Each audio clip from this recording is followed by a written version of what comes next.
Lilipat tayo doon sa kabilang building. Ayun yung building na yun, nakakita tayo doon para makita nyo yung buo. Yan, maraming salamat po sa inyo lahat.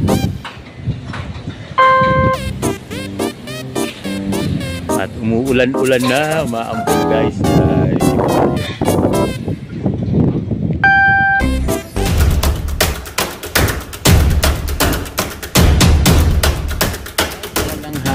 Araw uli sa inyong lahat. At nandito na naman tayo. PNR update regarding sa kanilang stockpile area guys, dito sa lugar na to. Ito yung dulo ng stockpile nila guys. Dumikit tayong konti dito na sa may bakod. May mga gumagawa dyan na yan. Ito yung dulo. Yan, hanggang doon yan sa kabila. Doon tayo pumupwesto sa building na yan guys pagka kumukuha tayo ng video. Ayan. So dito tayo banda. So maraming salamat po sa inyong lahat sa walang sawa ninyong pagsubaybay sa aking YouTube channel. Thank you very much po sa inyong lahat. Nandito naman tayo para mag-update sa kanila regarding doon sa kanilang mga ginagawa everyday, no? Dito yan sa PNR ng Santa Rosa, Laguna guys. So itong bakanting lote dito, ito nasa likodan natin yan. Saan pa nakapasok tayo dito sa kanilang baluarte, you know? So may security guard din, so hindi tayo napansin ng security. So yan, dito tayo. Ayan po, no? Update tayo. May buho sila doon sa pangalawang area na yan guys. Yun yung mga poste na tinatayo nila doon. Ayun yung malalaking poste. Zoom lang natin. So ayan, hanggang dito yung ito yung nasunog na building na sinasabi ko palagi sa inyo guys. Diyan tayo sa may likod nila. So yun, maraming salamat, no, sa inyong lahat. At sana ay lagi ninyong subaybayan yung aking YouTube channel. At palagi ninyong subaybayan at ipaki-like, share na rin po ng ating video, no? At sa mga bago nating subscriber, maraming salamat po sa inyo lahat. At sa mga return subscriber natin dyan, maraming salamat po sa inyo lahat. So ayan, talagang sila dito, no? Active na active guys. Ayan, no? Yung kanilang area na to. Ayan, hanggang dun po yan sa kabilang dulo. Ayan, hanggang doon sa kabila yan guys. So maraming salamat po sa inyong lahat. Ayan, yung mga workers ay nasa taas ng hindi natin alam kung ano yung ina-assemble nila yan dito guys. So update lang natin kayo everyday. Mag-update na tayo dito guys. So yan, maraming salamat po sa inyong lahat. So hanggang doon yan. Ayan, lilipat tayo doon sa kabilang building. Ayun yung building na yun, nakakita tayo doon para makita nyo yung buo. Ayan, maraming salamat po sa inyo lahat. At umuulan-ulan na, maambon na guys. Lilipat tayo guys. Andito na naman tayo sa taas. Yun, meron na silang naikabit na gantry crane. Ayan, meron ng isang paa na nakalutang dyan guys. Ayan yung mga itsura, nakatungtong na rin sa relays. So yan, maraming salamat sa inyong lahat, no, sa walang sawa ninyong pagsuporta sa aking YouTube channel. At huwag nyo na rin pong kalimutan mag subscribe, like and share na rin po pag nagustuhan yung aking video. Doon tayo galing kanina guys, doon sa dulo. Ayun, doon tayo galing. Ayan yung bakanting lote na yun. So doon pa yung ibang mga materialis nila para kumpunihin at ayusin, ilagay sa mga kanya-kanyang destinasyon, no? At sabi ko nga, everyday na tayong mag-update dito guys. So ayan, meron nang nakatayong heavy duty gun crane yan guys. Yan yung itsura nya. So maraming salamat po sa inyo lahat. At doon din, meron din ina-assemble. Ayun, no. Mukhang malaking equipment din yung guys, yung ina-assemble doon sa kabilang dulo na yon. So yan pa rin, tuloy-tuloy at puspusan yung kanilang pagtatrabaho dito sa stockpile area nila dito sa may Santa Rosa, Laguna guys. At dito lang tayo sa taas, no? Kanina doon tayo sa baba, doon sa kabilang dulo. So yan yung kagabi nga pala guys, ayun yung binuhusan nila, yung kabilang dulo na yun, yun doon. Yun yung binuhusan nila kagabi. So yan, mabilis yung kanilang ano rito, pagtatrabaho, kasi nga meron din silang trabaho sa gabi at araw guys, yung kanilang ano nila dito, activity. So, may buhos na naman sila doon, ayun sa may bandang dulo doon.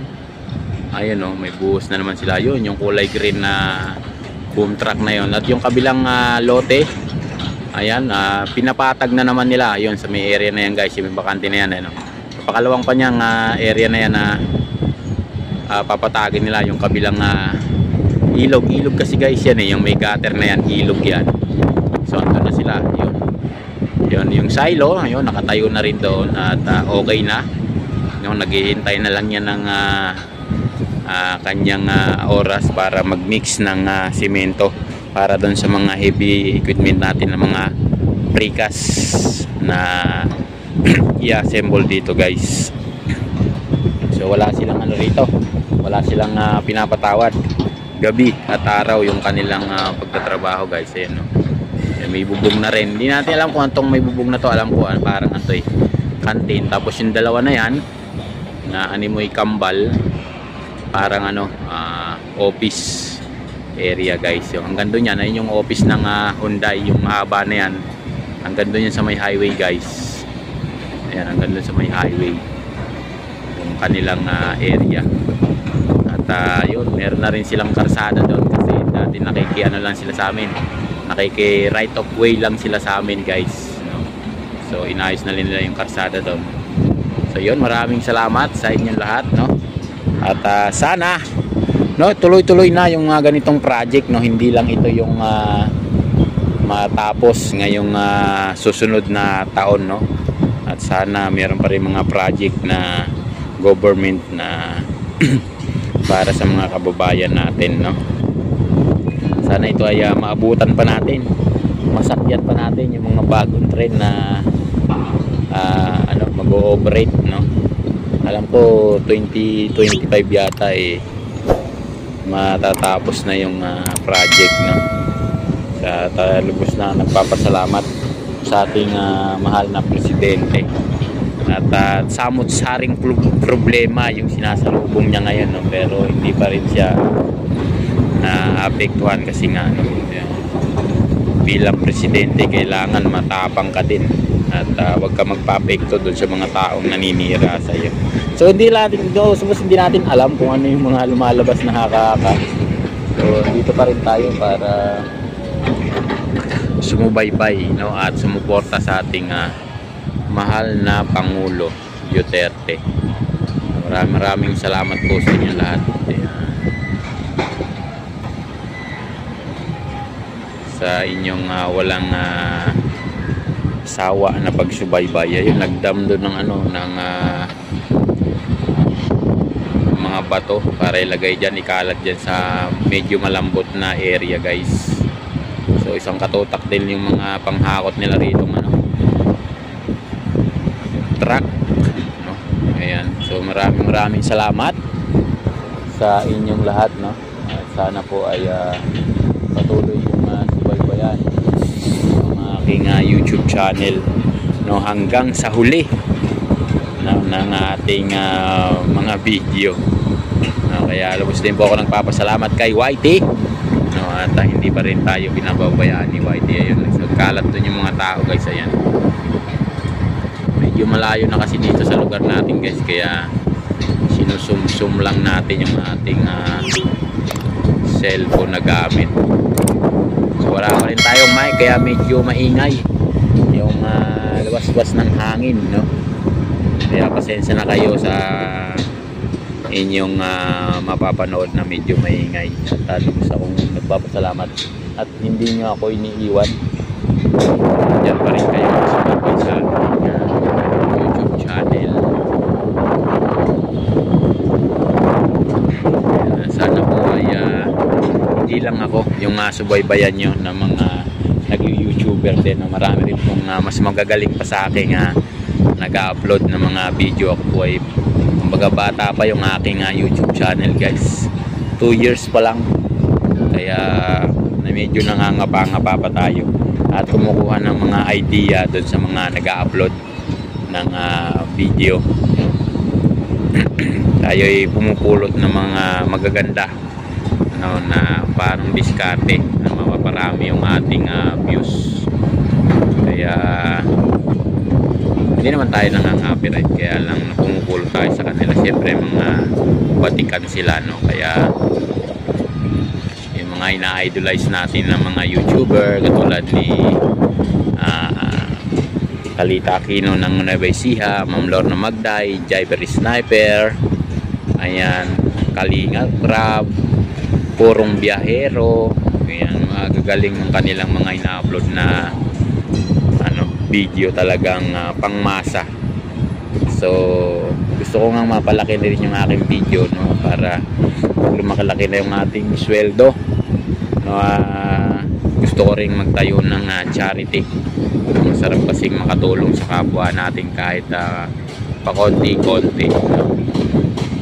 Yung mga kababayan nating talagang kumbaga hikahos din sa kabuhayan. Yan, gusto ko rin makatulong kahit paano, kahit pa konti-konti. Meron na rin tayo na i-upload na natutulog. Hindi pa ganun ka-successful yung ating mga viewers sa kanila. Mas marami yung views natin dito sa ganitong ayan. So maintindihan din ng ating mga kababayan pag napanood nila yung ating video. So ayun, may naghahakot na ng materialis doon yung forklift. Ayan guys, so sa area na yan. So maraming salamat po at ako'y magpapaalam na. At sana po ay subaybayan nyo yung aking video, no, regarding dito sa PNR. Kaya maraming salamat po sa inyong lahat. Ayan, at pa-weekend na naman. Ayan, maraming salamat po at ingat po ang lahat. Ayan guys, hanggang doon. Bye bye.